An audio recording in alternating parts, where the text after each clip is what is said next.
Chegou a hora de falar sobre a competência do auditor. O auditor não é uma pessoa comum. É uma pessoa que tem que seguir alguns cuidados, alguns princípios, na verdade que tem que ter alguns comportamentos, que deve ter competências específicas para conseguir e para possibilitar o alcance do objetivo. Ele precisa ter uma boa postura, ele precisa ser alguém respeitado na organização. Ele não pode ser alguém que, por exemplo, não cumpre com suas obrigações, com os procedimentos e assim por diante. Então, é fundamental que haja da maneira adequada. Ah, Rodolfo, mas então ele não pode falhar. Não é nesse sentido. Todos nós falhamos, mas a sua intenção, a sua postura deve sim ser levada em consideração positivamente, tá? Eu coloquei aqui algumas questões que a ISO 19011 traz e eu quero compartilhar com você. A primeira questão tem sim relação ao comportamento. Então, o auditor ele tem que ser ético, ele tem que ser mente aberta, ele tem que ser diplomático, ele tem que ser observador, perceptivo, ele tem que ser versátil, ele tem que ser tenaz, tem que ser decisivo, autoconfiante, capaz de agir com firmeza, mas também aberto a melhorias.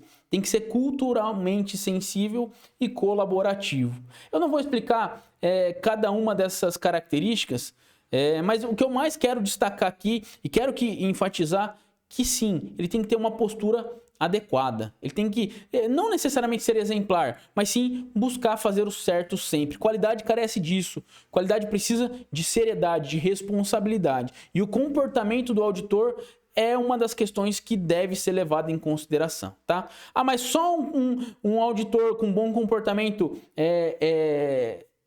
vai influenciar diretamente no resultado da auditoria? Não, mas é uma premissa básica que tem que ser levada em consideração, tá? Então, depois que eu olhei o comportamento, eu vou para a parte técnica de conhecimentos e habilidades. Por exemplo, aqui você está se desenvolvendo em relação a princípios, processos e métodos de auditoria. Então, é recomendável que um auditor tenha conhecimento relacionado à auditoria, os seus processos, as suas características, as suas particularidades.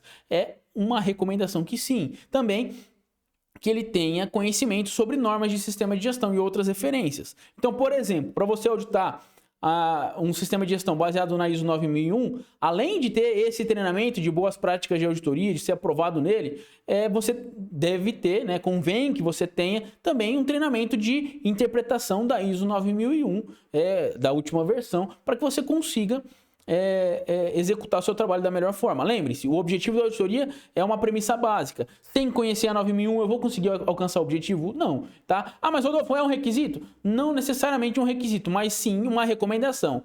Lembre-se, a 19011 não define requisitos, ela define diretrizes, ela dá recomendações. Então, baseada nisso, são as melhores práticas e você quer o melhor para sua empresa, você quer o melhor para o auditor, para o auditado e assim por diante. Então, normas de sistema de gestão são conhecimentos indispensáveis nesse processo. Conhecer também a organização e o seu contexto, saber onde você está pisando, onde você está inserido, também pode te auxiliar. Então, também é uma recomendação entender de uma forma geral. Inclusive, é por isso que eu recomendo para os meus clientes que a sua própria equipe execute e conduza as auditorias de primeira parte, uma vez que ela está inserida, tem o contexto, conhece a essência, está envolvida na cultura, pode sim contribuir da forma mais assertiva possível, tá? Ah, mas Rodolfo, é a única forma? Não, você pode contratar alguém que esteja habilitado e alguém vai estudar, mas nunca alguém que parou para estudar por uma semana que seja vai estar mais envolvido do que alguém que está lá no dia a dia, tá? É importante entender isso.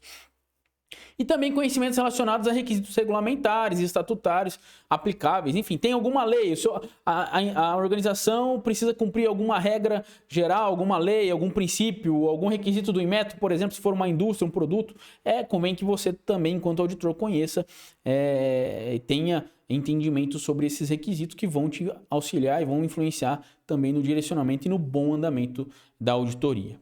E com relação à competência, é importante também que haja uma avaliação, tá? O líder da auditoria, o time, a organização, é recomendável que haja uma avaliação, seja qualitativa ou quantitativa, sobre a competência do auditor. E como que a gente faz isso? De infinitas formas, vai depender da característica, da particularidade do negócio em si, mas talvez através das análises críticas dos registros da auditoria, verificando se ele realmente elaborou um relatório adequadamente, cumprindo com os requisitos, né?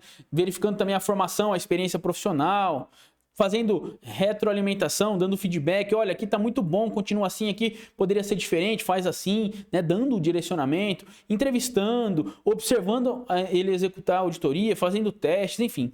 Análise crítica pós-auditoria, há diversas formas de fazer isso. O mais importante é que seja efetivamente feito. Legal? Espero que tenha ficado claro. Vamos para os nossos exercícios.